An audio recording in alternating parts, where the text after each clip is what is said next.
ते मैं जावा मेरी दिल जानिया, मैं शीश झुकावा मेरी दिल जानिया, तेरे नाम जो कर जावा कम है वो।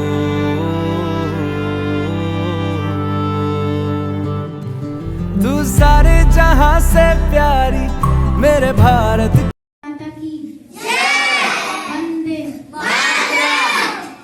तो आज GDS Gurukul 74th Republic day celebrate करते हुए, तो आज मैं आपको बताऊंगी कि रिपब्लिक डे हम क्यों सेलिब्रेट करते हैं, और उसके बाद अजय सर आपको बताएंगे कि आगे गणतंत्र दिवस के बारे में। Why do we Indians celebrate Republic Day? हमारी मातृभूमि कई वर्षों तक ब्रिटिश सरकार के अधीन थी और उस समय अंग्रेज हुकूमत ने जबरदस्ती लोगों को अपना कानून मानने के लिए कहा और ना मानने वालों के साथ अत्याचार भी किया। कई वर्षों के संघर्ष के बाद भारतीय स्वतंत्रता सेनानियों, मतलब जो हमारे फ्रीडम फाइटर्स हैं, उनकी कड़ी मेहनत के बाद हम ये रिपब्लिक डे सेलिब्रेट करते हैं। तो आइए अब अजय सर आपको बताएंगे आगे। तो एक शेर के साथ हम अजय सर का स्वागत करते हैं। ना जियो धर्म के लिए, ना मरो धर्म के लिए, इंसानियत ही है धर्म वतन का। मतलब तो आइए अब हम तालियों से अजय सर का स्वागत करते हैं। भारत माता की वंदे जय श्री राम। आप सभी हमारे प्यारे बच्चों का आज की वंदे जय श्री राम। आप सभी हमारे परिवार के सदस्यों को जीडीएस परिवार की तरफ से 74 रिपब्लिक डे की हार्दिक शुभकामनाएं। आप सभी हमारे प्यारे बच्चे, आज गणतंत्र दिवस के ऊपर कुछ चीजें मैं आपको बताऊंगा, उसको ध्यान से सुनना और माइंड में सेट करना। कोशिश करूंगा आसान भाषा में आपको समझाने की, ताकि आपके माइंड के अंदर सेट हो।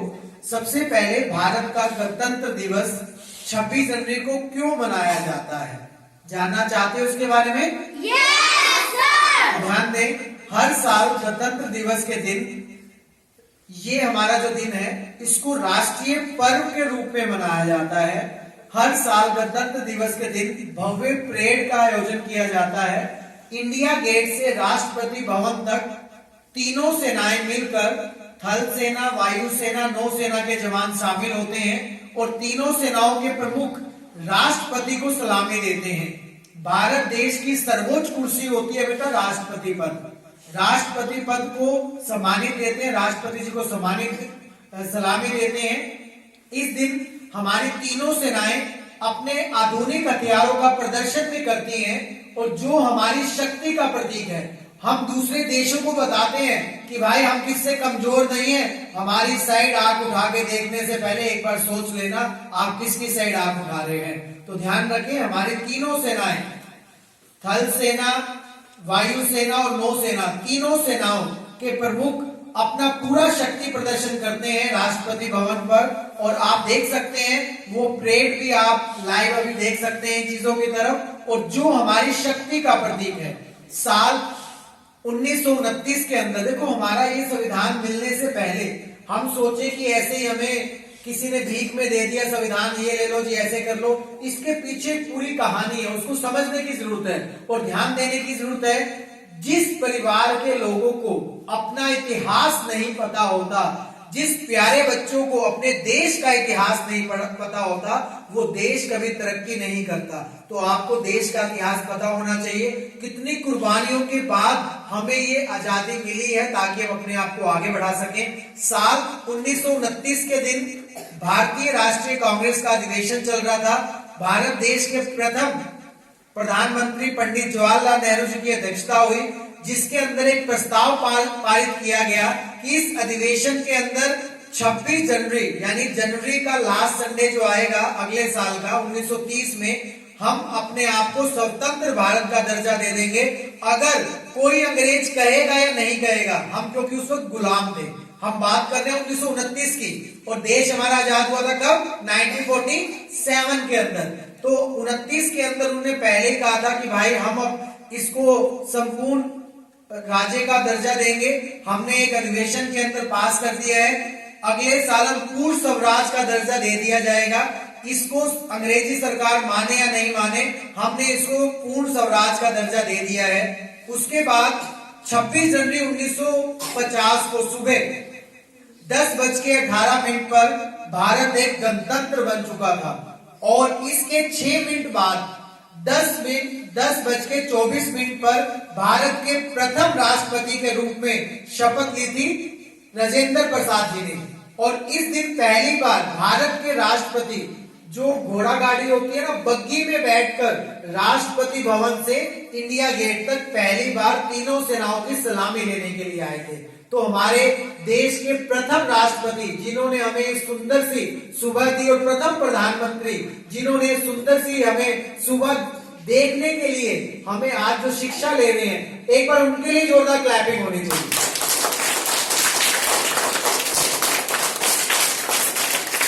और बेटा 26 जनवरी के दिन राष्ट्रीय ध्वज लहराया जाता है और राष्ट्रीय गान गाया जाता है। ध्यान रखें, राष्ट्रीय गान आपको पता है ना, यस और नो?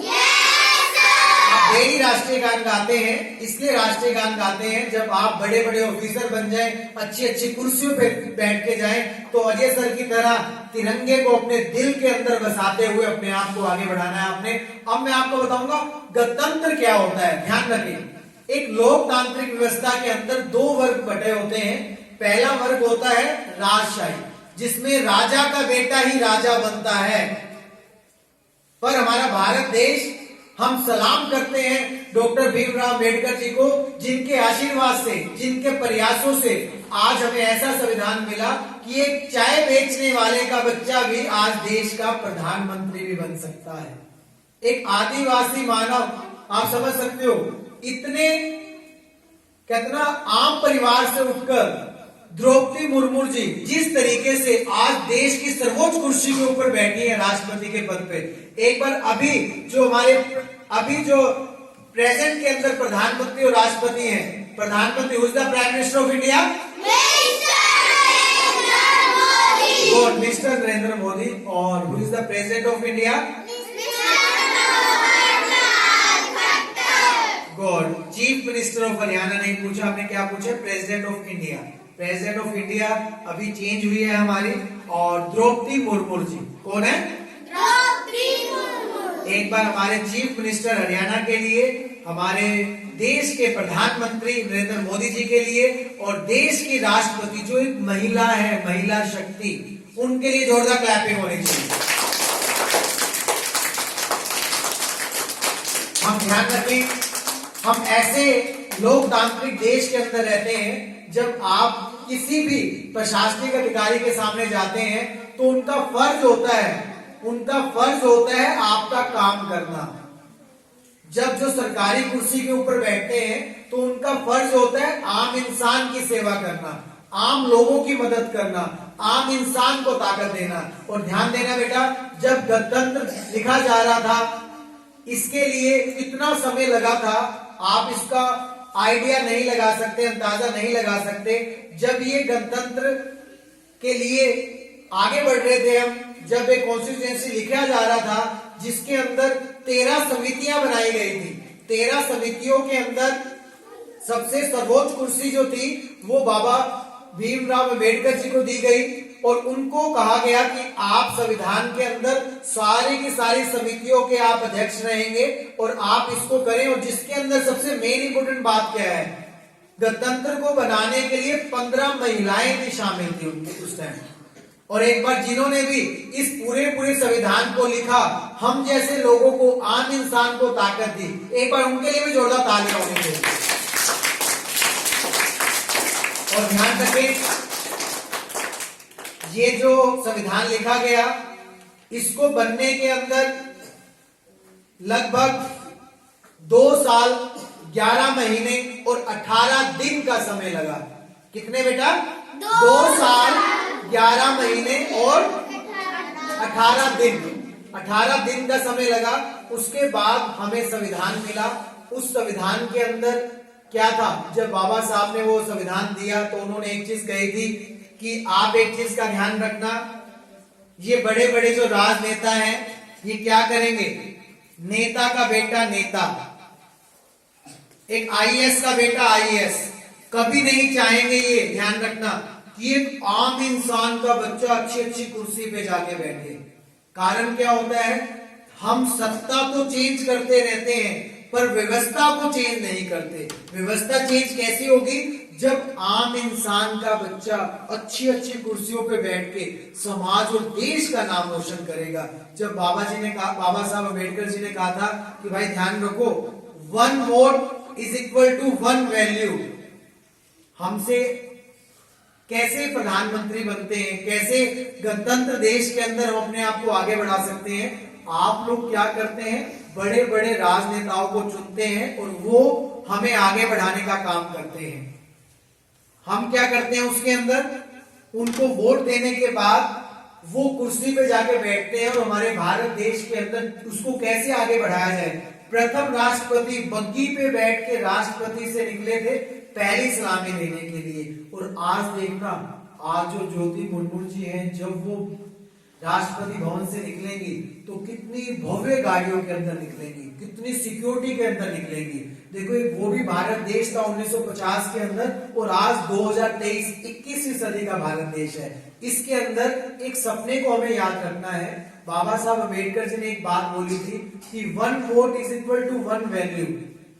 ये तो लोगों का अधिकार है, पर 1 vote is equal to 1 value is equal to 1 person. जब हर एक व्यक्ति को, आम इंसान को इस कॉन्स्टिट्यूएंसी की ताकत पता चलेगी तो भारत देश हमारा और ज्यादा तरक्की करेगा। आज भारत देश ने खूब तरक्की की है हमारे, इस तरक्की को हमने भूलना नहीं है। और इस तरक्की के लिए जिस तरीके से लोकतांत्रिक देश है, आप भी देश की राष्ट्रपति कुर्सी पे जाके बैठ सकते हैं, आप अच्छे अच्छे आईएएस ऑफिसर बन सकते हैं, अच्छे अच्छे इंजीनियर बन सकते हैं, पर उसके लिए आपको सोचना होगा कि हमें किस तरीके से अपने आप को आगे बढ़ाना है। क्योंकि बाबा साहब अम्बेडकर का पहला कोट यही था, शिक्षित बनो, संगठित बनो और संघर्ष करके सत्ता हासिल करो।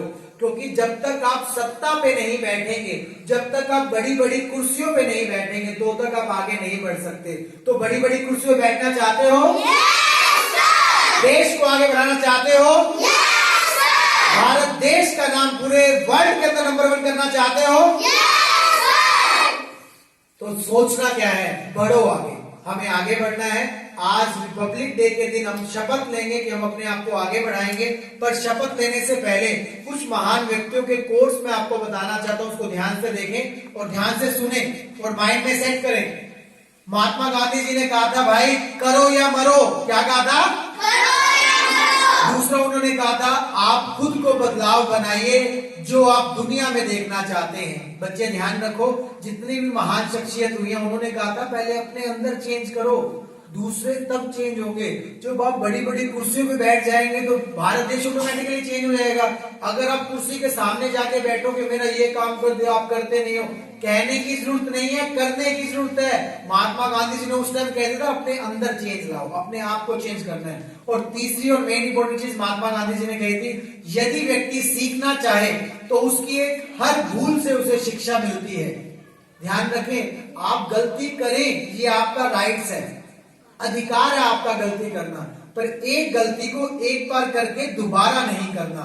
वो गलती दोबारा करोगे तो इसका मतलब क्या, आप जिंदगी के अंदर कामयाब करने के लिए नहीं आए, अपने आप को धक्के खिलाने के लिए आए। धक्के खाना चाहते हो?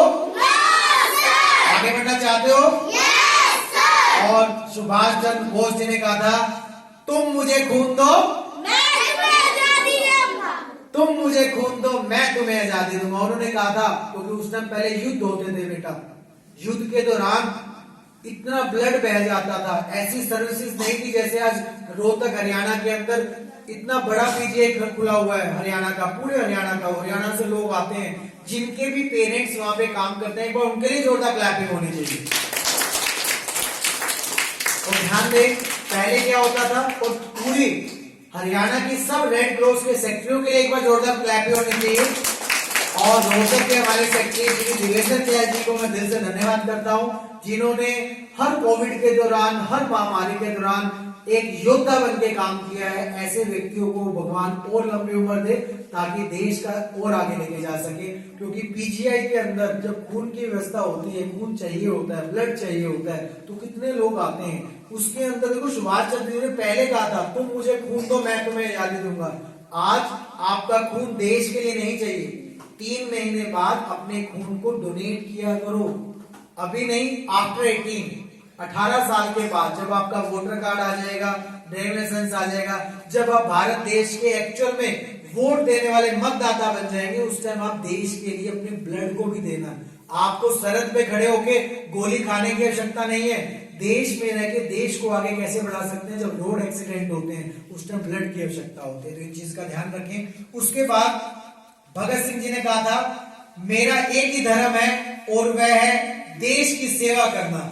हम लोग जो कहते हैं हिंदू मुस्लिम सिख ईसाई, ध्यान रखें भगत सिंह ने जब फांसी को चूमा था तो उन्होंने ये नहीं कहा था कि भाई मैं तो हिंदुओं के लिए फांसी ले रहा हूं, मैं मुसलमानों के लिए ले रहा हूं, मैं सिख के लिए ले रहा हूं, मैं ईसाई के लिए ले रहा हूं। ये कुछ राजनेताओं ने हमारे भारत देश के अंदर बंटवारा किया, तो उसका हमें ध्यान देना है ताकि हम उस चीज को चेंज कर सकें।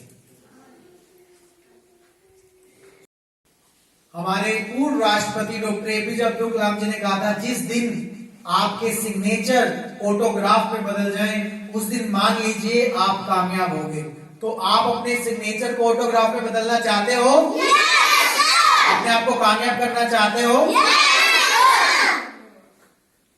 अब्दुल कलाम जी ने काफी अच्छी बात बोली थी। कहते हैं इंतजार करने वालों को सिर्फ उतना मिलता है जितना कोशिश करने वाले छोड़ देते हैं। तो हमें इंतजार नहीं करना, हमें कोशिश कर रहे हैं। ऐसे राष्ट्रपति अब्दुल कलाम जी के बारे में जितने मैं शब्द बोलूं उतने कम है।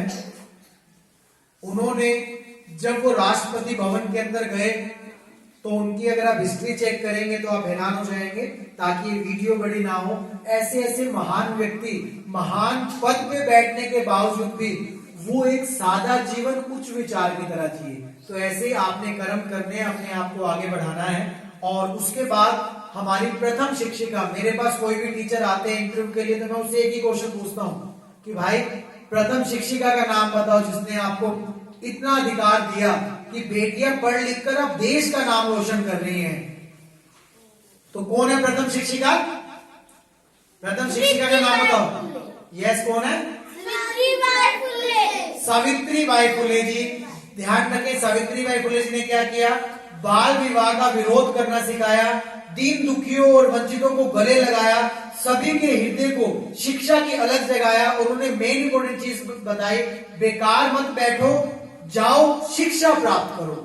उन्होंने कहा पहला स्कूल जब उन्होंने ज्योतिबा फुले जी के साथ मिलकर खोला था तो उन्होंने कहा था कि ध्यान रखें जाओ और शिक्षा प्राप्त करो ना। क्यों शिक्षा नहीं लेते आप शिक्षित नहीं बनेंगे तो आप जानवर की तरह जिंदगी व्यतीत करेंगे। अपने आप को जानवर नहीं बनाना। हम इंसान हैं, भगवान ने हमें दिमाग दिया है। हम सिर्फ खाना खाने के लिए ना शिक्षा ग्रहण करें, हम देश को आगे बढ़ाने के लिए शिक्षा ग्रहण करें। तो देश को आगे बढ़ाना चाहते हो? जो किसी चीज की कल्पना नहीं कर सकता तो कभी कुछ नहीं कर सकता। ध्यान रखें, जिंदगी के अंदर जो किसी की कल्पना ही नहीं कर सकता, सोच भी नहीं सकता, वो कैसे जिंदगी में आगे बढ़ेगा। और बाबा साहब का कोट, शिक्षित बनो, संगठित रहो और संघर्ष करो। संघर्ष करके ही एक आम इंसान का बच्चा कुर्सी पे बैठ सकता है। नहीं तो आपको पता है जो सोने की चम्मच और सोने की प्लेट लेकर पैदा होते हैं उनके लिए सारे दरवाजे अपने आप खुल जाते हैं। जो आम इंसान पत्तल के ऊपर बैठ के रोटी खाते हैं, आज भी इतने साल बाद भी हमें ये कहना पड़ रहा है मंच के माध्यम से कि हमें दरवाजे खुलते नहीं है, हमें खोलने पड़ते हैं दरवाजे। तो आपको दरवाजे खोलने पड़ेंगे, अपने आप को आगे बढ़ाना पड़ेगा, तो ही आप अपने आप को आगे बढ़ा पाएंगे। और मेन इंपॉर्टेंट चीज, उठो जागो, लक्ष्य प्राप्ति तक रुकने की आवश्यकता नहीं है। हमारे यूथ आइकन स्वामी विवेकानंद जी ने कहा था कि उठो जागो और लक्ष्य प्राप्ति तक रुकने की आवश्यकता नहीं है। आप किस लिए धरती पे आए हो? जितने भी महान व्यक्ति हुए, मैं कुछ के बारे में आपको बता रहा हूँ, बाकी दुनिया भर के लोग हैं जिन्होंने कुर्बानी दी। उनके लिए तो हम सपने में भी नहीं सोच सकते कि इतनी महान शख्सियत के बाद वो आगे बढ़े। और मेन इंपॉर्टेंट चीज, teacher are the backbone of the education system. ये हमारी जो चीजें हैं, एजुकेशन सिस्टम जब तक अच्छा नहीं होगा तो तक हम अपने आप को आगे नहीं बढ़ा सकते। और लास्ट में मैं यही कहना चाहूंगा, दे सलामी इस तिरंगे को जिससे तेरी शान है, सर हमेशा ऊंचा रखना इसका जब तक दिल में जान है। तो तिरंगे को ऊंचा बढ़ाएंगे आप, यस और नो? भारत माँ की सेवा के लिए आगे बढ़ेंगे। तो मैंने आपको आसान भाषा के अंदर गणतंत्र का मतलब बताया, अपनी आजादी का मतलब बताया। आजादी का मतलब बेटा ये नहीं होता कि हम आजाद हो चुके हैं, हम दूसरों को नुकसान पहुंचाएं। आजादी का मतलब होता है हम अपने आप को भी आगे बढ़ाएं और देश को भी आगे बढ़ाएं। जब हम इस प्रकार की चीजें रखेंगे तो देश आगे बढ़ेगा और देश अपने आप को अच्छे तरीके से आगे बढ़ा पाएगा। तो अब इस चीज को आगे बढ़ाते हुए मैं एक प्यारा सा सॉन्ग जो मैंने सुबह भी सुनाया था, आप सब बच्चों को सुना रहा हूं, उसको ध्यान से, ये आपके अजय सर का मेन सॉन्ग है। और ध्यान रखना, इस सॉन्ग से आपको पता चलेगा हमारे देश की जो कुर्बानी है, कितने शहीदों ने कुर्बानी देने के बाद हंसते हंसते उस बंदे को चूमा और अपने आप को आगे बढ़ाया, किस तरीके से उन्होंने आगे किया। पर अब आपके हवाले वतन है, उसको ध्यान रखना है, उसको किस तरीके से आगे करें। बलिदानों का सपना जब सच हुआ, देश तभी आजाद हुआ। आज शपथ करें उन वीरों को जिनकी शहादत से ये भारत देश महान हुआ। एक बार जोरदार तालियां उन सभी महान व्यक्तियों के लिए जिन्होंने देश को आगे बढ़ाने का काम किया। यस, मीठी मीठी तालियों के साथ उन सभी व्यक्तियों के लिए जिन्होंने देश को आगे बढ़ाया, देश को सम्मान दिया, देश को एक कदम आगे ले जाने का काम किया। शासन बोलेंगे, वतन ना बेच देना ये धरती ये, गगन ना बेच देना शहीदों ने जान दी है वतन के वास्ते, शहीदों के कफन ना बेच देना। ध्यान रखो, जिस दिन हमारे भारत देश में भ्रष्टाचार खत्म हो जाएगा, जिस दिन भारत देश के अंदर हर एक आम इंसान को ताकत मिलेगी, उस दिन हम आगे बढ़ेंगे। पर ध्यान से सुने इस सॉन्ग को, अपना दिल अपनी जान ताकि जीता रहे अपना हिंदुस्तान। हम जीते इस वतन के लिए, इस चमन के लिए, ताकि खिलते रहे गुल हमेशा यहाँ दोस्तों साथियों। भारत माता की वंदे, जय श्री राम। आगे बढ़ना चाहते हो, देश को आगे बढ़ाना चाहते हो, भारत देश का नाम रोशन करना चाहते हो, तो सोचना क्या, बढ़ो आगे। उसके लिए दिमाग में सेट करना होगा हमें करना क्या है। क्या बोलो, दुश्मनों की तरह जीना क्या, करना क्या, दुश्मनों की तरह। ये जमीन आसमान, ये वतन खुली आसमान आपको कह रहा है, हमें कुछ करना होगा। हमें अपने आप को अपने बेटे दिए नौजवान सोच कर और क्या, ताकि जीता रहे अपना हिंदुस्तान।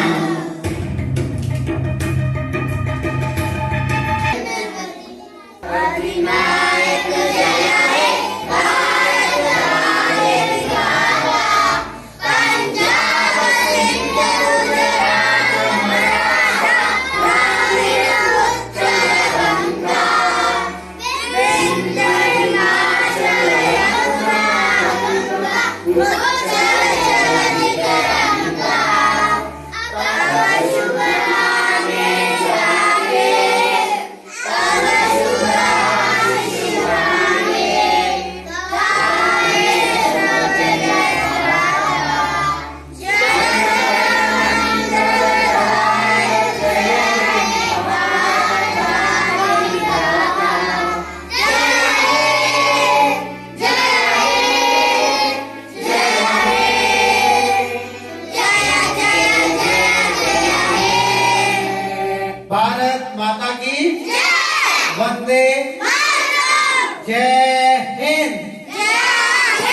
बेटा आज आपको गणतंत्र दिवस के बारे में आम भाषा में बताया। और ध्यान रखें, आज के टाइम में हमारे जेब में फोन है, स्मार्टफोन है। उस स्मार्टफोन के अंदर जितनी आसान भाषा के अंदर हम सीख सकते हैं, और कोशिश करें अपने आप को सिखाने की और आगे बढ़ाने की। ये फोन जब राजीव गांधी जी ने पहले कहा था 21वीं सदी आएगी, हर तरफ कंप्यूटर होगा, तो कुछ लोग नहीं जागे। आज वो हमारे बीच में नहीं है, पर तो भी हमें इस चीज का ध्यान रखना है बेटा, अपने आप को आगे बढ़ाने के लिए जिससे जो चीज सीखने को मिले वो आप सीखो और अपने आप को उस कुर्सी तक पहुंचाओ जिस कुर्सी का आप सपना देख रहे हो, जिस कुर्सी के लिए आप शिक्षा ले रहे हो। कौन कौन ऐसे बच्चे हैं जो चाह रहे हैं कि मैं ये बनूंगा, ये मेरा सपना है? कौन कौन बच्चे हाथ ऊपर करें, हम दिखाओ एक बार कितने बच्चे हैं।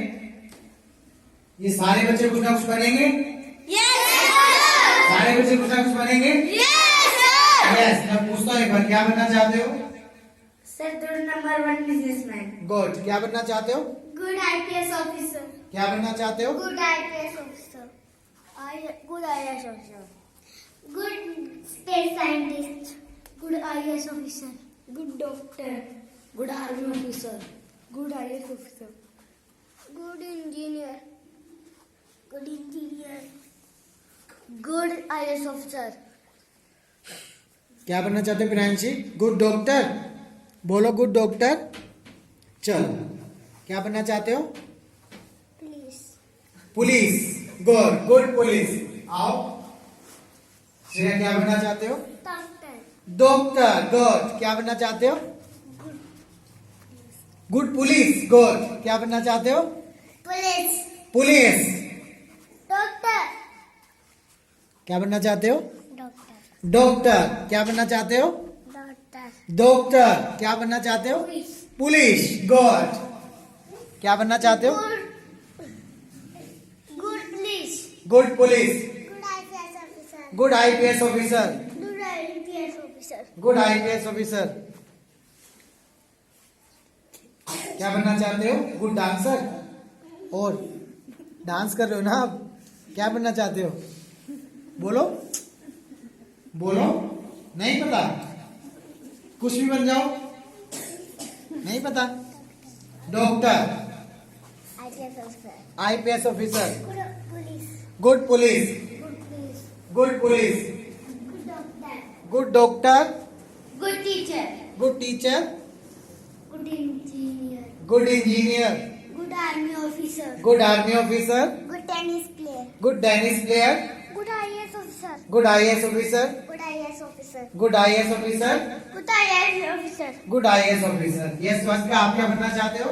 Marshal of Indian air force. Marshal of Indian air force. Yes. अभी सभी मेरे साथ शपथ लेंगे, क्योंकि आपने सपना तो देख लिया है, पर ध्यान रखो आपने अजय सर के साथ सपना देखा है और कैमरे में रिकॉर्ड हो गया। मेरे साथ शपथ लेंगे। अब शपथ लेता हूं मैं शपथ लेता हूं मैं अपने लक्ष्य को पाने की, अपने लक्ष्य को पाने की हर रुकावट और बाधा को तोड़ हर रुकावट और बाधा को मैं हासिल करूंगा अपने लक्ष्य को। मैं हासिल करूंगा अपने लक्ष्य को। जीतने की चाह है मुझमें, जीने की चाह है मुझमें, उठने का अरमान है मुझमें, उठने का अरमान है मुझमें। कोई रोक नहीं सकता इस अटल निश्चय को कोई रोक नहीं सकता इस अटल निश्चय को। जो समाया है मेरी रूह में। जो समाया है मेरी रूह में। हाँ मैं शपथ लेता हूँ, हाँ मैं शपथ लेता हूँ। जाऊंगा उस मंजिल के शिखर पर, जाऊंगा उस मंजिल के शिखर पर। पाऊंगा जो लक्ष्य है मेरा। पाऊंगा जो लक्ष्य है मेरा। लक्ष्य तो हर हाल में पाना है लक्ष्य जो हर हाल में पाना है और कुछ बन के दिखाना है। और कुछ बनके दिखाना है। कुछ बनना चाहते हो? Yes, sir! आइस क्लोज करके उस भगवान से ही मांगो बेटा, कोई दिव्य शक्ति है जो आपको शक्ति देगी। हे भगवान, हे भगवान, आप हमेशा मेरे साथ रहना, आप हमेशा हमारे साथ रहना। आप हमेशा मेरे परिवार के साथ रहना, आप हमेशा मेरे परिवार के साथ आप रहना। हमेशा मेरे देश के साथ रहना। आप हमेशा मेरे देश के साथ रहना। हम अपने आप को आगे बढ़ा सके, हम अपने आप को आगे बढ़ा सके। हमें बल देना, हमें बल देना, हमें बुद्धि देना, हमें बुद्धि देना, हमें विवेक देना हमें विवेक देना और हमें शक्ति देना, और हमें शक्ति देना। ताकि मम्मी पापा का नाम ताकि हम अपने माँ-बाप का नाम रोशन कर सको। रोशन कर सकें। नानक नाम चढ़ती कला, तेरे बाणे सर्वथा भला। जय श्री राम। बेटा ध्यान रखें, एक शक्ति हमारी मम्मा के अंदर होती है, एक शक्ति देवी माँ के अंदर होती है, एक शक्ति भारत माँ के अंदर होती है। भारत माँ का मतलब जिस मिट्टी में खेल के हम बड़े होते हैं। हमें अपने माँ बाप का ध्यान रखना है, माँ बाप की सेवा करनी है और माँ बाप को अच्छे तरीके से आगे बढ़ाना है। और घर के अंदर जो दादा दादी है, नाना नानी है, इस बार जो एनुअल फंक्शन के अंदर हम आपके बड़े बुजुर्गों को ही बुला रहे हैं। ध्यान रखें, ये पहला स्कूल ऐसा हो रहा है आपके नजरों के अंदर, क्योंकि अभी आपको पता ही नहीं दादा दादी नाना नानी की इज्जत क्या होती है, रिस्पेक्ट क्या होती है। जैसे हम देश के बड़े बड़े महान व्यक्तियों की इज्जत करते हैं ना, ऐसे हमें अपने परिवार के बड़े व्यक्तियों की इज्जत करनी चाहिए। उनसे पूछना चाहिए कि हम धरती पे आए, हमें क्या बनना है, क्या करना है, कैसे आगे बढ़े। तो इसके बारे में पूछा करो, उनके साथ बैठा करो और अपने आप को आगे बढ़ाया करो। अब सभी बच्चे अलग अलग तरीके से जो ग्रुप आपका बना हुआ है फंक्शन की तैयारी करेंगे, अच्छे तरीके से एंजॉय करेंगे। आशा करता हूँ आपको समझ आया होगा आज गणतंत्र दिवस का मतलब। यस और नो? आम भाषा में गणतंत्र दिवस का मतलब होता है आप देश का निर्माण तब कर सकते हो जब आपकी कलम के अंदर ताकत होगी, जब आप अपने आप को शिक्षित बनाएंगे, संगठित बनाएंगे और सत्ता को हासिल करेंगे। तो सत्ता को हासिल करना चाहते हो? इन शब्दों के साथ आप सभी हमारे परिवार के बच्चों को, जीडीएस परिवार को एक छोटी चीज मैं अपने दिल की बताना चाहता हूँ, जो लास्ट में चीज एकदम दिमाग में आई। जब मैं सुबह सुबह कुर्ता जामा डाल रहा था तो मेरे मन में आया ये चीजें आपको समझने हैं बेटा, ये आपके पापा मम्मी को समझने की चीजें हैं। जब मैं ऑरेंज रंग का डाल रहा था तो मन में आया कोई ये ना कहे भाई ये तो एक्स पार्टी से जुड़ा हुआ है। जब व्हाइट डाल रहा था ये ना कि ये इससे जुड़ा हुआ है, क्योंकि हमारे अच्छे मित्र रहे डॉक्टर अशोक तंवर जी, उनके साथ अच्छा हमने काम किया है। तो हमने देखा है चीजों के अंदर कि हम जो चीज डालते हैं ना वो भी किसी का अधिकार है। भाई ये तो फलानी चीज का है, फलानी। जब आप बड़े हो तो इन चीजों को थोड़ा दूर करना। हम तो शायद हो सकता है उन चीजों को दूर ना कर पाए, तो आप इन चीजों को दूर करना। और ध्यान रखें अपने पहनावे को इस तरीके से करें, क्योंकि हमारा जो पूरा भारत देश है वो सबसे बड़ी चीज क्या है, प्रशासनिक अधिकारी के साथ साथ बड़े बड़े राजनेता भी हमें चलाते हैं। पंचकुला के अंदर डॉक्टर विवेक अत्रे जब आईएएस थे तो उनको मैं सलाम करता हूँ, उनको मैं सलूट करता हूँ। वो पहले मैंने व्यक्ति देखे जिससे मैं मिला, मैंने बात की, उन्होंने हमारा सेंटर ओपन किया। उन्होंने आईएएस की कुर्सी से ही रिजाइन दे दिया था। कल हम अखबार में पढ़ रहे थे, इस प्रकार की चीजें आती हैं। आईएएस की कुर्सी से ही रिजाइन दे देना। कहते हैं जितने राजनेता बैठे हैं, अशोक खेमका जी को देख लो, जहां पे उनकी ड्यूटी लगनी चाहिए वहां पे उनकी ड्यूटी नहीं लगती। तो इस प्रकार की समस्या बेटा आपको नहीं पता समस्या क्या होती है। समस्या हमारी जिंदगी के अंदर छोटे छोटे ब्रेकर होते हैं, उनको पार करो और उनसे आगे बढ़ जाओ, क्योंकि डर के आगे जीत है। तो आपने डरना नहीं, आपने लड़ना सीखना है, अपने आप को आगे बढ़ाना सीखना है। कई सारी चीजें हैं बेटा, जितनी मर्जी मैं आपको समझाता रहूं, पूरे दिन समझाता ही हूँ, सुबह से लेकर शाम तक आप हमारे पास रहते हैं। क्योंकि एक अच्छा शिक्षक ही, मुझे कहते हैं कुछ लोग कि अजय जी हमारे बच्चे आपके पास शाम तक कैसे रह जाते हैं। मैंने कहा भाई ये आपके बच्चे जो मेरे पास रहते हैं ना, इनको मैं बोझ नहीं समझता, इनको जिम्मेवारी समझता हूँ और इनसे मैं बात करता हूँ। आज के टाइम में मैं माता पिता को बताना चाहता हूँ, उनको हाथ जोड़ के विनती करना चाहता हूँ, ये कोई बच्चे देश की धरोहर तब बनेंगे जब ये माता पिता की धरोहर बन के आगे बढ़ाएंगे। माता पिता के पास ही समय नहीं है बच्चों से बात करने का। उनसे क्वेश्चन निकलवाया करो, उनसे क्वेश्चन पूछा करो, ताकि उनके जवाब हम दे सके। डेली क्वेश्चन पूछते हैं बच्चे, पेपर देते हुए, खाना खाते हुए, हर चीज के इतने क्वेश्चन होते हैं। इनसे पूछा करो कितने अच्छे तरीके से सर आंसर देते हैं, तो आप उनके आंसर दिया करें। अपने बच्चों को अच्छे तरीके से आगे बढ़ाएं, अपने बच्चों को सेफ रखें, सुरक्षित रखें। हमारा जो परिवार है, हमारे जो आने वाला कल है, वो अच्छा तभी होगा जब हमारे बच्चे आगे बढ़ेंगे। तो इन्हीं शब्दों के साथ सभी हमारे प्यारे बच्चों को 74 गणतंत्र दिवस की हार्दिक शुभकामनाएं। आप जिंदगी में आगे बढ़े, अपने अधिकारों का ध्यान रखें, अपने समाज का ध्यान रखें और दूसरों के अधिकारों का भी ध्यान रखें। इन्हीं शब्दों के साथ बहुत बहुत धन्यवाद। जय Hind. Thank you very much.